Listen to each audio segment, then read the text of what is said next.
अतीकुर रहमान जी, जो विजय शंकर तिवारी जी कह रहे हैं, या फ्रांस के बाद जो एक चर्चा शुरू हो गई है, फ्रांस की तस्वीरें कितना सिखाने वाली हैं? फ्रांस की इन तस्वीरों से जब हम भारत का कंपैरिजन करेंगे तो क्या हम ये नहीं कह सकते कि हम बहुत अच्छी स्थिति में हैं? क्या हम एक तारीफ नहीं कर सकते कि स्थिति ठीक है, सरकार कम से कम कंट्रोल तो करती है?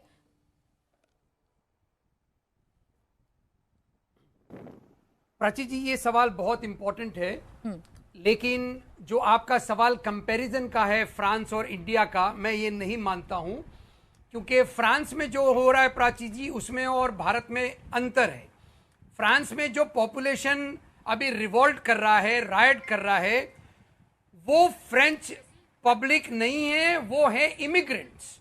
और हमारे भारत के अंदर अगर कभी कोई प्रोटेस्ट वगैरह होता है सरकारों के अगेंस्ट में, तो हमारे भारतीय नागरिक ही होते हैं, कोई इमिग्रेंट्स नहीं होते हैं।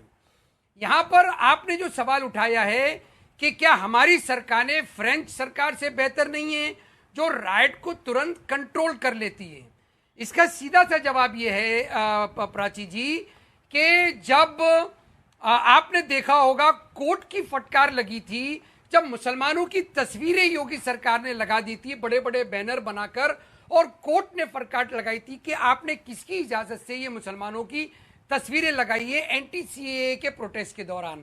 तो अगर आप गन कल्चर की बात कर रही हैं तो आपको कॉम्प्रोमाइज करना पड़ेगा रूल ऑफ लॉ में। यहां पर योगी सरकार को इसीलिए श्रेय नहीं जाता है क्योंकि योगी सरकार या बीजेपी की सरकार अन्य राज्यों में वो रूल ऑफ लॉ को नहीं मानना चाहते हैं, बल्कि रूल ऑफ गन को मानना चाहते हैं। जो मैक्रोन सरकार आज कर रही है वो रूल ऑफ गन हो सकता है, लेकिन रूल ऑफ लॉ नहीं हो सकता है प्राची जी। यहां पर इमिग्रेंट्स के अगेंस्ट में फ्रांस के सरकारों ने अभी तक के ऐसे ब्रिजेस क्यों नहीं पैदा किए? क्योंकि देखिए, जो एक्सपर्ट ओपिनियन है फ्रेंच पॉपुलेशन के रिगार्डिंग वो ये है कि इमिग्रेंट पॉपुलेशन बढ़ता जा रहा है क्योंकि फ्रांस की इकोनॉमी डिपेंडेंट है इमिग्रेंट्स के ऊपर। लोकल पॉपुलेशन काम नहीं करती है, उनका लेबर फोर्स इमिग्रेंट पॉपुलेशन है। रूल ऑफ लॉ की बात आप कर रहे हैं, ये कंपैरिजन, ये रूल ऑफ लॉ और रूल ऑफ गन को हमको मत देना। एक सेकंड सर, बस एक सवाल आपसे पूछूंगी। आप रूल ऑफ गन और रूल ऑफ लॉ की बात कर रहे हैं, अगर आप उत्तर प्रदेश का भी चलिए एग्जांपल ले लीजिए, तो कोई मुसलमान है इस वजह से उसका पोस्टर लगा दिया गया, या कोई मुसलमान है इस वजह से बुलडोजर चला दिया गया, ये एग्जाम्पल कितने हैं सर आपके पास, जरा मुझे बताइए। या कोई मुसलमान है इसलिए उसे गोली मार दी गई, उसका एनकाउंटर हो गया, ये कितने एग्जाम्पल हैं आपके पास, बताइए जरा मुझे।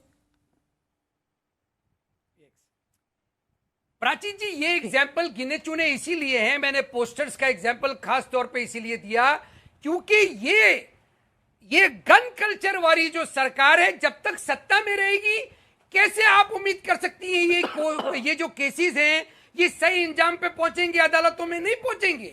आपने देखा पुलिस वाले कैमरा तोड़ रहे थे, तो यानी एविडेंस मिटाया जा रहा था।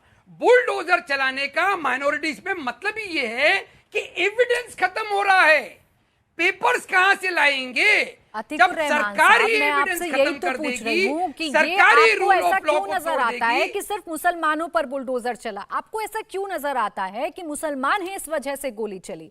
आप उसके पीछे का बैकग्राउंड तो देखेंगे ना, आप देखेंगे ना किस बिना पर कार्रवाई हुई है। और बुलडोजर चलना अगर इतना गलत था तो सुप्रीम कोर्ट में आप चले जाते, आप कोर्ट में जाके अपील करते और शायद आपको कोई राहत मिल जाती, क्योंकि अभी तक मुझे जो जानकारी है कोर्ट ने इसे गलत नहीं ठहराया है। इतना ही गलत हो रहा होता, इतनी ही चीजें नाजायज होती तो कोर्ट दखलंदाजी करते हैं हमारे देश में, और अधिकारों का हनन हो रहा होता है तो वहां पर भी अधिकार दिलाए जाते हैं। इंडिया टीवी हर वक्त हर जगह डाउनलोड करने के लिए सर्च करें India TV news Google play store या ऐप स्टोर पर।